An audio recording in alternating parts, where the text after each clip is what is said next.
Good morning, everyone. I know we're a little behind schedule, and I want to be prompt. I actually have to get on a flight after this, so I'm going to go ahead and get started. Hi, everyone. My name is Laura Nauman. I am at Nevada State University, and today I'm going to be telling you a little bit about our implementation process over the last 2 years, mostly with FAR, but we did also implement RPT. A little bit about me. As you can see, my titles listed there are Professor of Psychology and PI, or Principal Investigator. So I probably will have a little bit of a different implementation pathway than many of you. I just came from a talk where the provost was heavily involved in doing the behind-the-scenes build-out. Myself and 2 colleagues on our National Science Foundation Advanced Grant were really the ones driving the implementation process of Interfolio, because it was part of our grant work to address faculty workload inequity. As I'm sure many of you, before you adopted Interfolio, were using probably pretty arcane processes, paper, and then maybe electronic cloud documents and folders and links. That was very true at our institution, and so I'm excited to tell you a little bit more about that process. I can mostly see folks. I want this to be helpful and informative, so if you have questions or clarifications, please feel free to just raise your hand and interject. I think everyone benefits from that. So, just to kind of review what I hope to cover in our talk today is our implementation for FAR specifically, but again, I'm happy to say a little bit about our RPT process. Talk really about our approach. Again, my primary role has been faculty. I'm ending my 3-year term as department chair. I've been at my institution for over 12 years, trying to bring our institution into some organizational maturity with Interfolio, but also being able to use the data from Interfolio to inform better practices for our faculty. So I will present some data. I'm a quantitative social scientist by training, so I love data. And then kind of ending on where we are at in this kind of pursuit of equitable workload. So a little bit about my institution. I teach at Nevada State University. Up until 2 years ago, we were Nevada State College. We're kind of the mid-tier regional comprehensive for the state of Nevada, which actually only has very few institutions of higher ed, at least in the public space, 2 flagships, UNLV and UNR, 4 community colleges, and then Nevada State kind of in the middle. We are a minority-serving institution, Hispanic-serving, and APESI designations. We serve about 4,000 kind of undergraduate-level students, about 1,000 dual credit kind of enrolled in the high school students, and then just a handful of graduate programs. So we're a predominantly undergraduate institution. Our faculty have very high teaching loads. We have a 4-4 load. And our faculty, full-time faculty, is about 130. So we have a smaller faculty relative to, I know, many of your campuses. Actually, that kind of worked in our favor in terms of implementation and buy-in, which I can say more as we kind of move through that. But in terms of the workload component, obviously we want to be able to understand what faculty are doing with their time. We know that they have heavy teaching loads. They do have some expectation for scholarship, but not as much. And the area that is really germane, at least it was to me as a faculty member at my institution, was our very, very heavy service loads. We are a young institution. I think we just celebrated our 22nd year as an institution in Nevada. And our faculty are doing so many wonderful things, both visible, things like institutional committee work, policy, all of that good stuff. But as you might imagine, working at a minority-serving institution, there is a heavy advising and mentorship load that often goes untracked and unrecognized. So that was really a primary goal of the grant that we wrote. And again, I'll share some of those data points that when I was working on the grant proposal, I had to kind of demonstrate what was happening, what was the context at our institution. So in some of my, again, social scientific science and survey design abilities, solicited a survey from our faculty to ask them about what their workload looked like, what were their challenges. We found that women felt that their service workload was significantly heavier than their male counterparts. Women of color in particular reported lower awareness of how service assignments were made. Again, towards the end of the presentation, I have some nice qualitative quotes from our faculty kind of illustrating what their experience has been. Women of color also felt that the annual review was significantly less likely to capture their service work than men. And again, what Interfolio has allowed us to do is to quantitatively show and define what those differences look like, because we are now asking faculty to report things like they're advising, a lot of the care work that they are doing. I'll show you again in a little bit. Our policy also is explicit that we want them to report those types of things. So with some of these institutional challenges in mind, again, we were successful in securing grant funding that supported a lot of the work related to implementation and analysis and the knowledge that we are able to generate.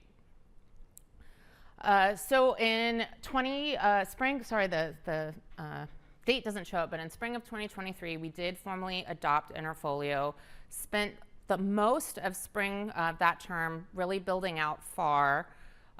We solicited beta testers in summer of 2023 and began our kind of pilot in one school, the School of Liberal Arts, Sciences, and Business, to do our annual review process using both FAR and RPT.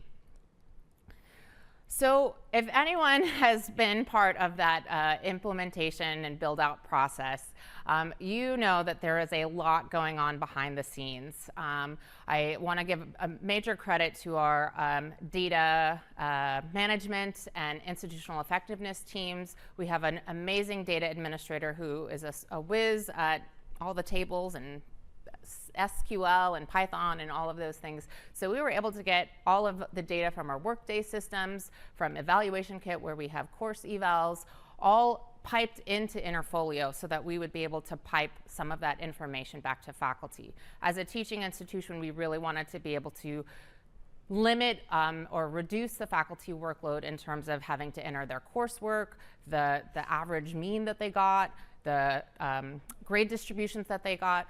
Again, with a really strong internal team, we were able to get a lot of that data custom built and piped back to faculty.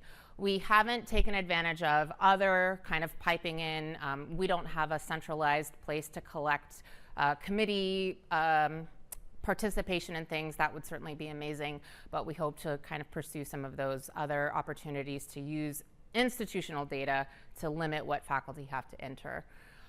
In terms of the FAR sections, again, Interfolio often provides kind of recommended sections that accrediting bodies do. They're kind of already built out, but you have the ability to customize them or tweak them if necessary. They do have a few proprietary sections that are not easily edited, and they're more hard-coded. That would be their scholarship section, where they're collecting publications, presentations, and things of that sort. And I think, again, the courses section we had to work very closely with them to customize and tailor that. So we did, like I said, use their base, but as you can see on the right, we really took to task that we could customize things. And remember, I'm faculty first. I have been a chair, I've been faculty senate chair. I know the types of work that our faculty were doing. And so I think one benefit that we had in implementation was that we had a strong core of individuals who knew what faculty were doing, who knew the types of work that needed to be tracked and reported, the types of things that we might want to ask. And again, you'll see we tried to use a naming heuristic of like, this is where things will count. If you put it in this section, it counts for teaching. And you know, there are some things that sometimes can be put into two sections, and obviously those are things that faculty need training on, and deans and the provost have to think thoughtfully about what that should look like. But we really tried to make a comprehensive list of work that faculty do, at least at our institution. And I, again, would presume it might look different at your institution, particularly if you are in a research-intensive institution. So as I mentioned, the grant allowed us to pay faculty to be beta testers. Again, My grant was titled Pursuing Equity to Enhance Retention. It was a love letter to my younger self as a untenured woman of color faculty who took on and said yes to too many things and did too much service. And my goal was to help my younger colleagues be more thoughtful, get the recognition that they deserved in doing some of that service work that we often take on. So I was like, we are paying our faculty. We are not asking them to do this for free. They are doing us a service. So that, again, is my plug there. But we got amazing feedback from faculty. This doesn't make sense. What do you mean by this? In the talk that I just saw, you have to come up with instructions. You have to be like a technical writer for faculty who don't have time, who are just pointing and clicking. And so we had to be very thoughtful in our build out of FAR in terms of instructions, linking to policy, making sure that faculty could effectively report the work that they were doing. And I believe on the next slide I will show you also being aligned to our policies in terms of faculty evaluation. But here you can just see one section that, again, we really wanted to be thoughtful about was soliciting information about faculty's advising and mentoring. Again, something that if they were doing student research supervision, that might be something that was commonly reported. But if they were doing a lot of giving feedback on graduate program materials, writing letters of recommendation, a lot of those things went unreported. But some of our faculty were doing a heavy, heavy load and being asked to do a heavy, heavy load. So this was our kind of initial iteration. I think we've kind of tweaked it again to be thoughtful to capture the things. Again, that was a nice thing that faculty were like, oh, you're doing it, let me give you feedback. And we literally could just go in and say, I'm making that change right now. So we had a lot of live tweaks and changes in the kind of first year before it went live to the whole institution. Again, this was an earlier iteration where we had people, just list your advisee's name, tell us what you were doing, give us an estimate of time. We've since changed it in terms of our provost said that she wanted to be a little bit mindful of FERPA, even though this was an institutional, internal system and that evaluators are not kind of really sharing the information. I think she worried less with letters of recommendation and student supervision, but some faculty would get really personal. I helped a student who was suicidal. I helped a student with homelessness, right? And we're kind of sharing details. So she said, let's maybe pull back on reporting names. So I believe we've now just changed it to a numeric number. Please tell us how many advising students you have done or in what capacity. At the very end, and I don't know if I have my little laser here, our artifact level. So that is specific to our institution, but I would be curious to know what is happening at other institutions. Our RPT policy, particularly for annual review, in scholarship and service, there are very explicit levels of what a type of work can count for. So in scholarship, if you get a publication, that is the top level, an A-level scholarship activity. If you just submit something to a conference, that's a C level, like the lowest level of work or effort. Similarly, we have those same types of ratings and rankings for service. If you're just doing a one-off thing, that would be a level C. If you're the chair of some university level committee, that's an A-level service, and then it is transformed into points. So we actually have very transparent criteria for getting your annual evaluation and ranking. And I believe actually I have it on the next, oh no, I don't have it on the next slide, but here are some other examples of our titles of the sections that we built out in FAR. You'll also notice that we have things like annual goals and goal progress. I know I was in a session, I believe, during the pre-conference where people were describing, we want faculty to make goals for next year and then at some point come back and tell us, did they accomplish those goals? So again, we had to do some finagling to make that possible in FAR. I did go to one of the sessions on form updates, and maybe that's something once candidate forms finally come online with the new fun options, we might move some of these things to those forms, but right now we have it in FAR. again, you can see some of the things, but what I like to showcase is that we've really tried to be thoughtful about a variety of forms of service. Like I said, our faculty are doing wonderful things that often go uncredited. We wanted to make sure faculty could, one, document it and then have it be included and counted in their annual review, which is eventually tied to their merit if we ever got money. So in fall, we did do, like I said, our pilot rollout. And that was where we were very much being in line with our policy, making sure that faculty had knowledge of the different types of service and scholarship and teaching and what levels they would be at. We did kind of, through this process, learn that our policies needed improvement. They weren't always clear. Some things, again, were listed in multiple places and contradicted each other. We had schools that would give more points for the same activity than another school. So our academic affairs and Dean's Council teams worked very collaboratively. Again, it was kind of unusual. As I said, I'm primarily faculty and was PI at the time, and trying to work through my vice provost to say, can you get the team together? Can you get the band together so that we can share some of this feedback that we're seeing? Because probably not surprisingly, no one had really gone through our policies with that very fine-tooth comb, and we were able to come and say, look, we found these inconsistencies. This might be something that you want to resolve, and then obviously working through the necessary governance channels to get those updated. As I mentioned, our policy had recently been updated. Our promotion and tenure policy had been updated to have a very equity-minded focus. And so previously, we didn't have a section that explicated we valued service to students. But we are a mission-driven institution. We very much value supporting our student population. And so our policies now explicitly recognize service with students, being a club advisor, helping them with letters and getting into graduate school. All of that was explicated. It's still not as clean and concrete as you would like, but it is now included. And so again, that gave us more support to be tracking those things in FAR. And then finally, as I mentioned, we did identify lots of inconsistencies, outdated rubrics, lack of detail on when you ask for a teaching narrative, what exactly are you wanting? And one example, the deans always said, faculty never really talk about their growth.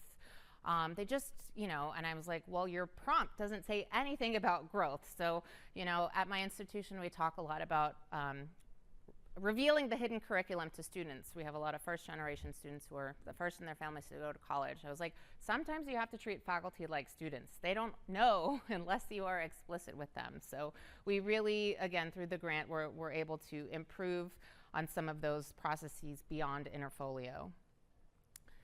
So our annual review process happens on the calendar year. So during fall, we spent a lot of time training. We developed kind of one-sheets tailored to our system and our branding. We tried recording videos. Faculty really weren't watching those. So we really tried to rely on very clear instructions in each of the sections, as well as these kind of standalone one-sheets. At the end of the talk, there will be a QR code where I have this talk and all of the resources that we've used in our implementation. So feel free to take a look, steal, use them liberally as needed. So in fall, the first round, we had our School of Liberal Arts and Sciences participate in their annual reviews. And then in this most recent year, our entire institution did move to adoption after, again, we kind of ironed out last-minute kinks. Over summer, I spent time using the Interfolio reporting tool to run some reports, and I'm excited to share some of that data with you. I will say, and again, if anyone has used the Interfolio reports, it's a little bit clunky, and I'll just be very frank about that. Again, I do data frequently, and I understand that data takes cleaning, but it definitely needs a little bit of work and massaging. I did miss the talk that was right before. It sounds like maybe there are some nice connections between Interfolio and Pure to help visualize and summarize some of that data. But if you've used the reports, you know that you can export them to CSV files, and it's basically nested data, one faculty and everything they've done in a given section. So We did manually download those for every category. We were particularly focused on service, so that's where we started. I understand, and I'm trying to work with our IT team to see what API processes there are to export the data and let the data manipulation experts and Tableau experts turn our data into something very visually appealing. But for the grant, again, I was interested in looking at these service differences. And so downloading, reformatting column structure, recoding variables, merging data sets. The one sticking point that I'll just say, maybe as a plug for a feature request. When you download a report, you can certainly say, I want this department, business. Tell me everyone that is in business and what they're doing. You can do it at the university level. Tell me what all of my faculty are doing at the institution. But when you export the report, it doesn't include the unit. So I can't then group and make comparisons across. So there's a plug, add unit into that downloaded report. So let's get to the data. That's what's exciting to me. So as I mentioned, we have these very concrete levels for various activities. They are associated with points. Again, one thing that stemmed from this process is that our administrators realized, yeah, these points are not always consistent. Like 4 points for Senate chair and 4 points for chair of a search committee is not quite equivalent. So again, this process has really revealed places for us to go if we really want to continue pursuing, equitable and transparent evaluation of faculty work. But we are using what we had at the time, which is these points, and for evaluation in the service category, an excellent is 8 points. Our faculty have a mean of 18 points, right? Based on the policy, based on what the policy says we can get credit for in service. And certainly you can see a range from 4 to 45 points. Again, I'm going to kind of start drilling down into the data in terms of looking at group differences because that was a requirement for NSF. So first, again, the primary thing that we were interested in first kind of baselining was what are the service differences? Are there service differences and what are they? Again, we had a relatively small faculty because I was only looking in the School of Liberal Arts, Sciences, and Business at the time, but we've just downloaded the data for the most recent year from all of campus, and I'm looking forward to drilling down into that data again. But you can see, again, the average was, I believe it was 18 points, and so we do see some differences. Our sample size is small, so it was a trend in terms of are there differences across groups, but you can see those trends there. I also split it out by the type of service. So again, A-level service would be those chairships, high-level, time-intensive, lots of effort, versus a C-level, which is more one-off, smaller time investment or effort. Generally, people are doing more C-level work and B-level work. Fewer are doing A-level service. Also, there's probably some restriction in range. A lot of those A-level positions require tenure or being a senior faculty to participate. So just a little bit of data. I was also interested in the types of service. So at our institution, the two most common types of service, probably not surprisingly, are institutional committee work, and that could be at the department, school, college, or university level. But then what was exciting or not surprising to me was a third of the work was also being counted in advising and mentorship. And I like to say, we weren't tracking that before, right? Anecdotally, you'd hear faculty say, I'm overwhelmed, I've got students lined out my door. But that, again, unless they were deciding to report that and hoping that their chair or supervisor counted that for their evaluation, it hadn't been explicit. And so you can see a lot of our faculty are spending a lot of their time doing advising and mentorship. Other service was, again, kind of things like policy feedback, kind of ad hoc task force that kind of popped up.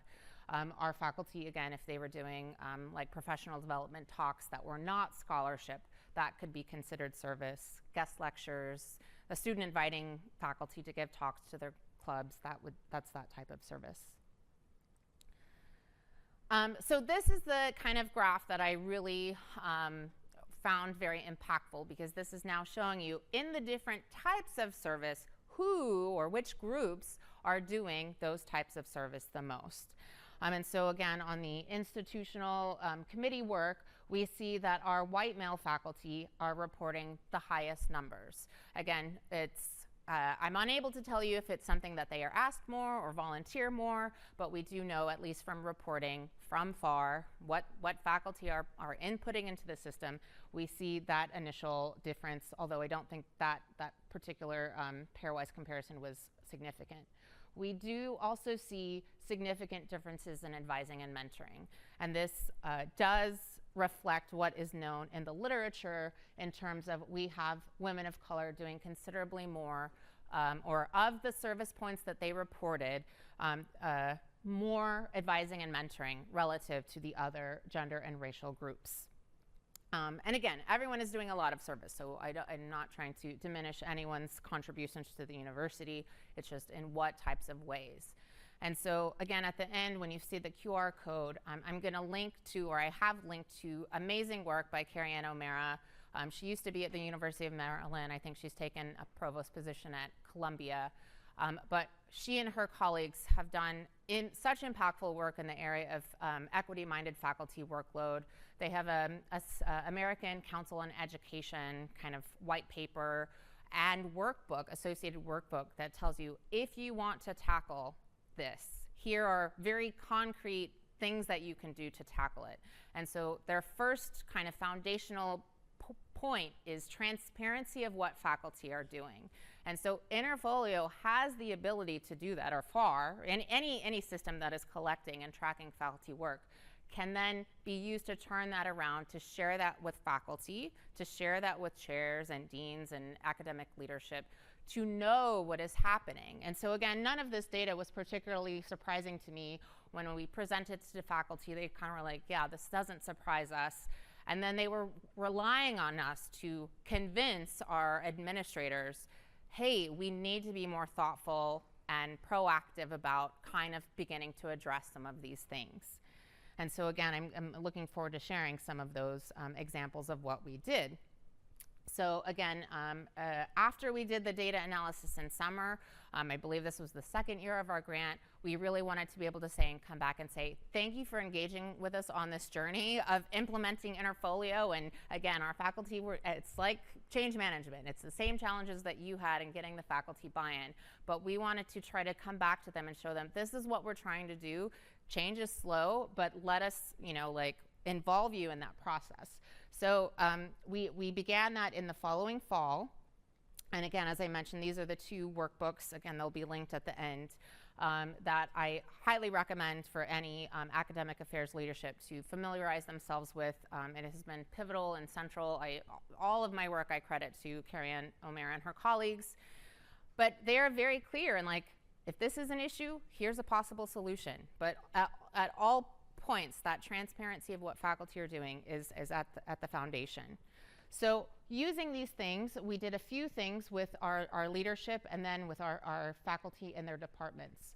So one of the collaborators from Carrie Ann O'Mara, her name is Dawn Culpepper. She is still at the University of Maryland and is the director of their advanced initiatives.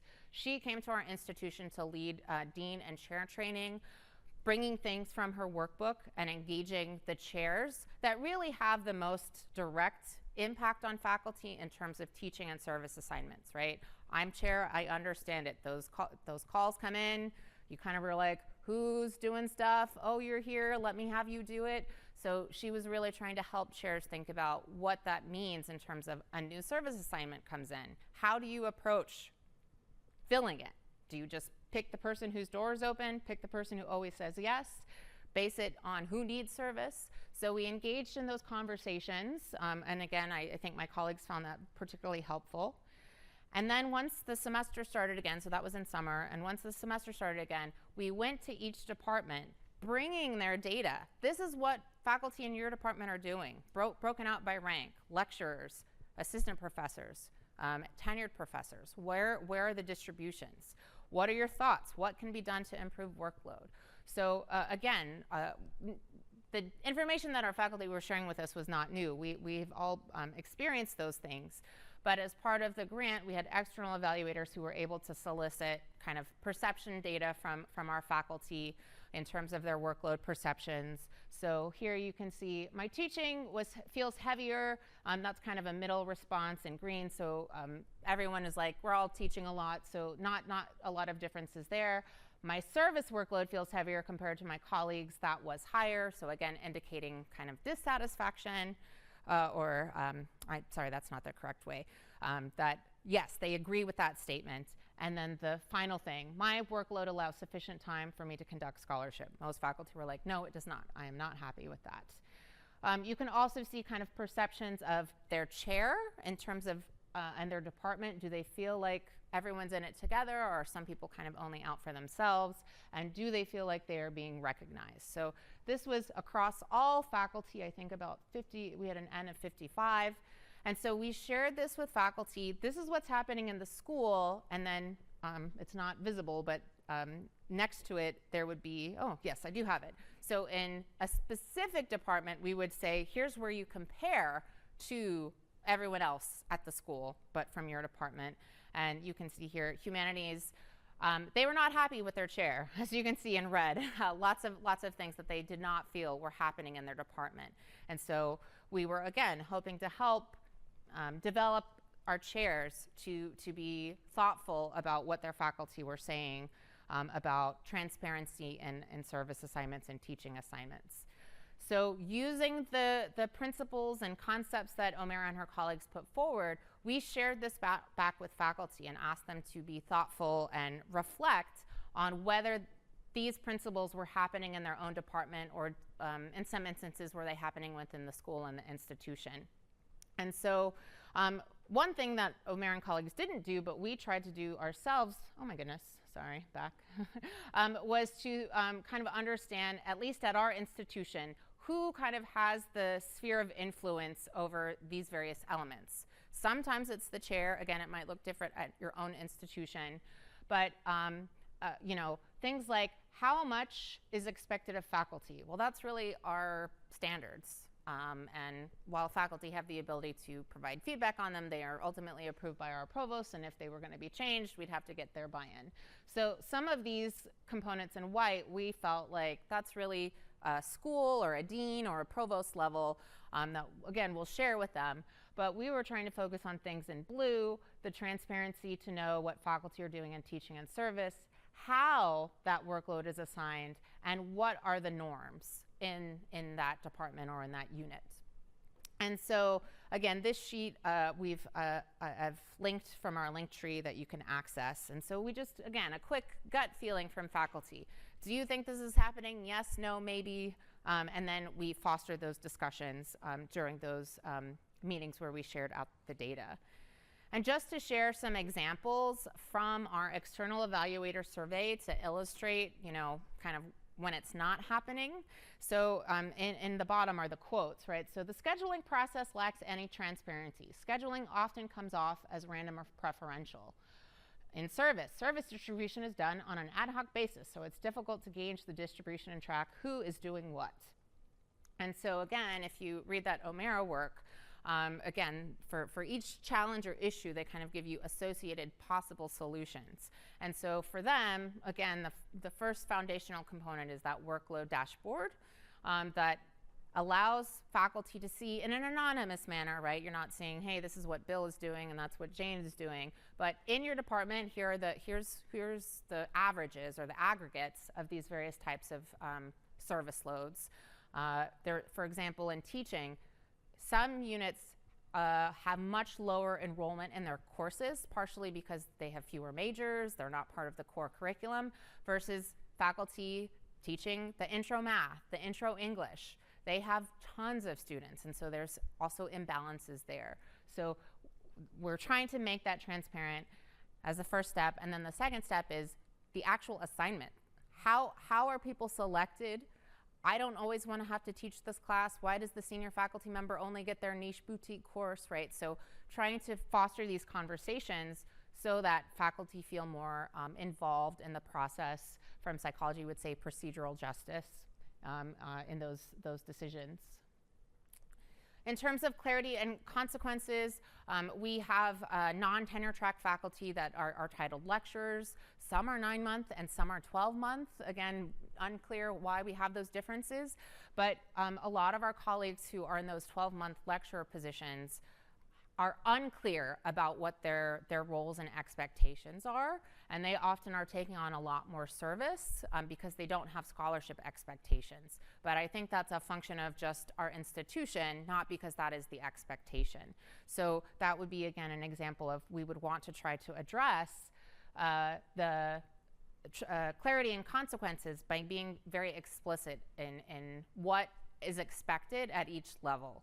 And while our tenure and promotion standards are very explicit about we count this or we don't count that or it counts as this much, there isn't really good guidelines of if you're an an assistant professor, implicitly we say we're going to protect you from service, but there's nothing that says just be on a committee and do some other thing, right? And so our untenured faculty or junior faculty are navigating being voluntold, being emailed directly instead of going through their chair, so they are not always sure. And so we have not yet gotten to the place where I think we have very clear guidelines for each of the ranks and statuses, but that is something that I am hoping that we can continue to pursue, again, so everyone is clear on that concept.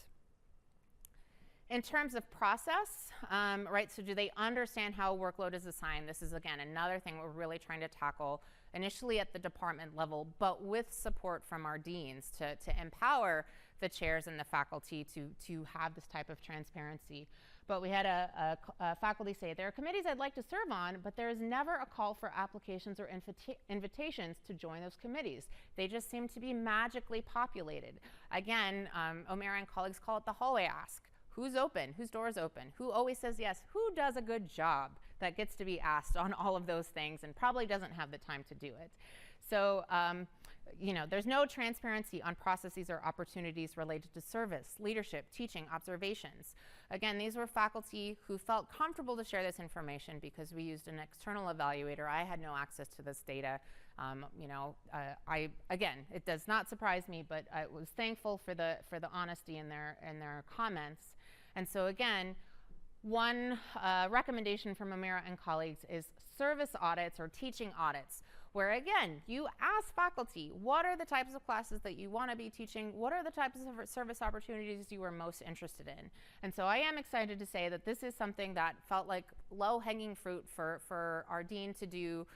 She was very interested in beginning to kind of take a mapping of all service opportunities that faculty have been engaged in, which are the ones that we know come up cyclically every year, every semester that we have to fill, so that we're not always trying to be reactive, but instead be proactive. And so we are planning on launching, oh my gosh, a service audit in the fall to not give a list of all committees, but to say, are you interested in faculty governance? Are you interested in policy development? Are you interested in mentoring faculty? Where we can at least have some idea of the types of preferences, but we are also going to say just because you don't have a preference means you'll be excluded from all service. We still have, you know, the business of running the university, but it is at least more transparent.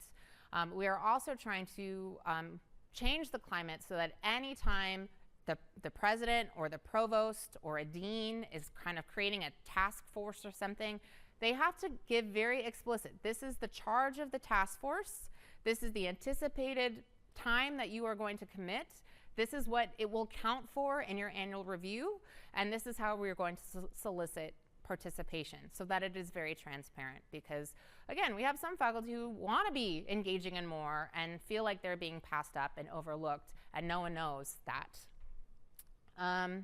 In terms of credit and reward, so as I mentioned, we have very high teaching, very high service expectations. And so how do you help recognize and reward that?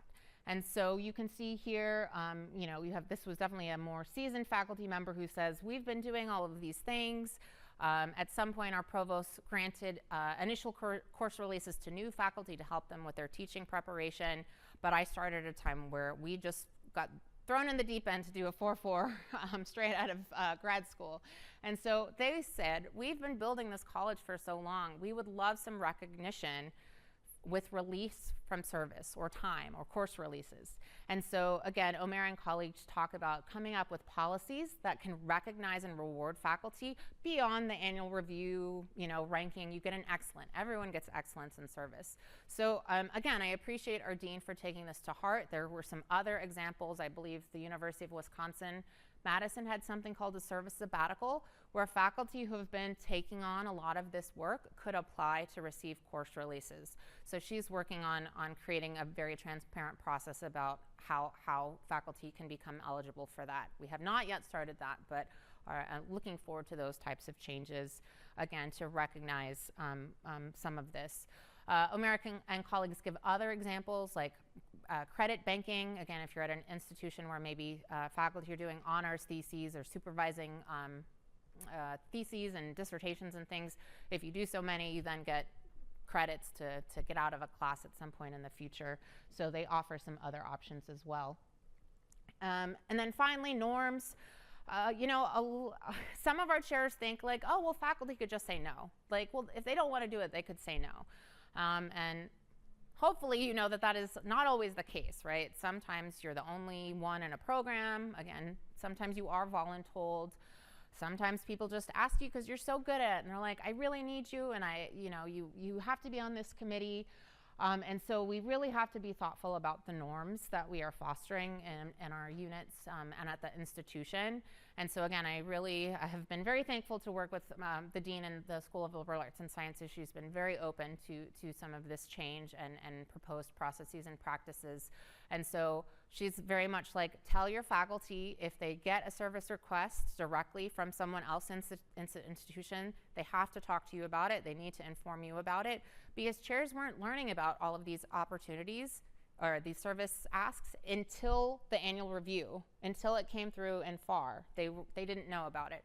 And so we're encouraging our faculty to help change that climate, to retrain some of our vice provosts who just like to directly email our faculty to ask them to serve on committees, to retrain them. Did you ask my chair? Have you gone through my chair? So again, we're really trying to empower particularly our junior faculty in those ways. Other suggestions she talks about, obviously, are planned rotations. For sometimes you got to be on 101. You've got to be on the intensive capstone. Someone's got to be on the PNT committee, right? So if there are planned rotations, people know it will be your turn, but you don't always have to do it. And again, these aren't my ideas. They're Omer and colleagues. So just to kind of conclude, lots of things are underway at our institution. We are still working, our IE team is very busy. I tried to teach myself how to do Tableau, but I definitely need support in that area, so I'm not going to be able to build. In fact, the grant ended, so I'm not working on that for free. So hopefully we are working with our institution to kind of take data from Interfolio, possibly through API, to get it into a visual summary for various things that would be like course load, service load, and points at each of those levels. And then at some point, again, very exciting, summarizing scholarship products and things like that. We have been working to, like I said, make service requests more transparent. What is the ask? What is the time commitment? How are people going to be selected? Our provost was like, how can I try to get a little win for you? And we used to have the requirement to have 5 people serve on faculty search committees with such and such levels of gender and racial diversity. She has worked with HR to say a search could move forward with only a committee of 3, which is great because, as again, a young institution, despite funding challenges, searching for faculty is a very time-intensive process. Fun, but very time-intensive. And if you can reduce the number of committee members that you need, that certainly frees up people's time. And then, like I said, we are working on trying to document all the very common service opportunities and keep track, and the chairs are participating in helping keep those lists. To our annual review and P&T processes, again, I made comments that just going through the implementation really highlighted areas where we still need to work, but some really big, nice things that kind of resulted. As I mentioned, we'd been in paper and then to Dropbox and cloud-based sharing of files and links. Now we have fully moved our annual review submission into Interfolio. We have tried to begin training faculty. Less is more. You don't have to write so much. It has, as a chair, sped up annual review so much. I used to have to write pages just restating all of the things, awesome things that the faculty had to do.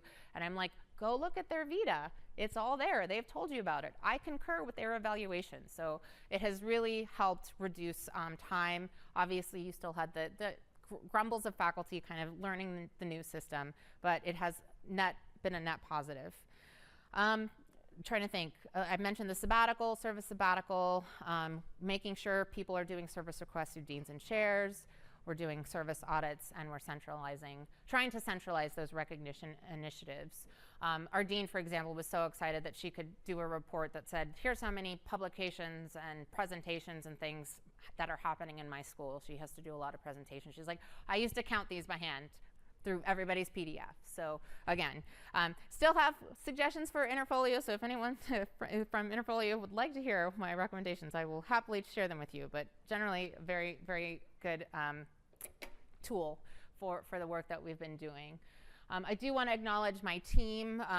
Sam Jewell was also a former Senate chair and faculty who helped on the build out, and then Erin Ryder was our director of faculty development that was hired through the grant. She really became the kind of Interfolio guru and was helpful in supporting our faculty as they were entering their annual reviews and eventually P&T dossiers.